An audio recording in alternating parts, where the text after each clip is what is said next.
मध्य प्रदेश की उन रिक्रूटमेंट से कोई लेना देना नहीं जो ऑलरेडी कंप्लीट हो चुकी है, जिनका रिजल्ट आ गया है।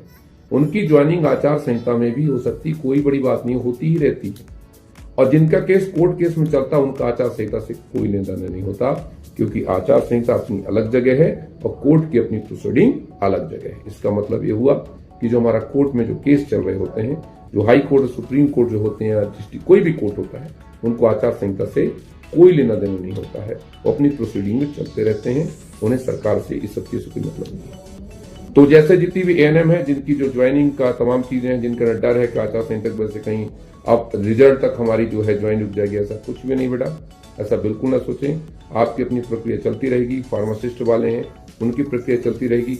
हाँ, बहुत सारी ऐसी तमाम जो महिलाएं जिन्होंने मुझे भी मैसेज दिखाया, उनकी जिलों में उनकी जो सीटें होल्ड कर दी गई हैं। ये बड़ी खुशखबरी की बात है कि जिन लोगों ने पिटीशन दायर करवाई थी, तो मैंने जिन बच्चियों को पिटीशन अभी हाल ही में 2-3 दिन में दायर की है, उन सभी बच्चियों का जो एएनएम है, उनका जो पोस्ट है उसको होल्ड कर दिया गया है। मतलब मुझे उन्होंने लिस्ट भेजी है कि सर हमारी पोस्ट होल्ड हो गई है, अब हमारी जगह पर किसी वेटिंग वाले को नहीं बुलाया जाएगा। तो ये बहुत अच्छी बात है। इसी प्रकार से फार्मा वाले भी हैं, क्योंकि फार्मा वालों के साथ बड़ी दिक्कत है कि आपने 12th में मैथ्स किया था, इसलिए आप नहीं कर सकते। इतना बेवकूफ तरीके के पता नहीं अधिकारी कैसे काम कर सकते हैं ऐसा। अरे सबको पता है कि जो व्यक्ति 12th के बाद जब मैथ्स के बाद अगर फार्मा करने जाता है तो फर्स्ट ईयर में बायो वाले नॉन बायो को बायो पढ़ाई जाती है, मतलब तमाम चीजें सब कुछ है।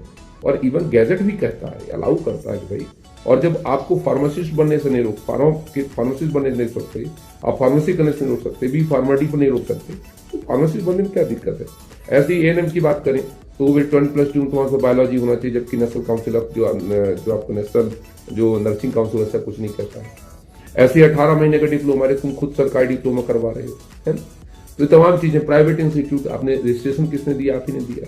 ये तमाम चीजें जो 2019 में लागू हुई हैं, तो 19 के बाद लागू होंगी। उसके पहले जिन्होंने अपनी योग्यता को धारण कर लिया है या कंप्लीट कर चुके, उनको लागू नहीं होता है। कई सारे मैटर में आपको बता चुका हूं, है ना। और अगर फिर भी कोई दिक्कत इस प्रकार की आती तो मेरा नंबर नीचे रहेगा, तो आप उससे संपर्क कर लीजिएगा। कोई और भी जिनको पिटीशन वगैरह में शामिल होना होता है, उसको जानकारी चाहिए होता है, या उसको लगता है कि जो है हम भी इसमें एएनएम में या फार्मासिस्ट में या जो भी भर्ती में जुड़ सके, तो कोई भी लीगल इन्फॉर्मेशन चाहिए तो ले सकते हैं आप। नंबर है 7827282211। ये आपको मिल भी जाएगा उस पर, वीडियो के नीचे जो आप कमेंट बॉक्स में या कि टाइटल में इसकी में दे दूंगा, है ना। तो अपना सब लोग ध्यान रखेंगे। बस ये वीडियो बनाने का मतलब मेरा मकसद था कि आचार संहिता का आपकी रिक्रूटमेंट से कोई ना, भी बहुत सारी लड़कियों को फोन आया, अरे सर अब तो क्या होगा। प्लीज, आचार संहिता का मतलब होता है कि कोई नई पोस्ट की लोक लुभावन भाषण नहीं कर सकते, कोई नई पोस्ट क्रिएट करने के लिए भाषणबाजी नहीं कर सकते, कोई नई पोस्ट नहीं क्रिएट कर सकते, है ना।